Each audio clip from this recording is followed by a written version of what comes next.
Robbing kim? Robbim Alloh. Dining qaysi? Dinim Islom. Payg'ambaring kim?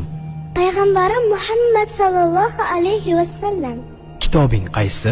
Kitobim Qur'oni Karim. Tilaging nima? Tilagim iymon. Qiblang qaysi? Qiblam Ka'batulloh. Millating qaysi? Ibrohim Halilulloh millatidanman. Kimning mazhabidansan? Imom Azam Abu Hanifa mazhabi.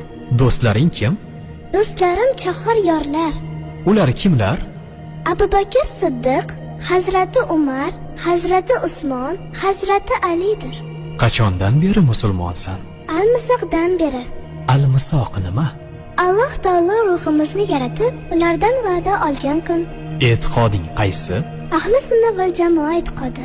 Kimni yaxshi ko'rasan? Alloh taoloni. Undan keyinchi? Payg'ambarimiz Muhammad alayhissalomni. Undan keyinchi?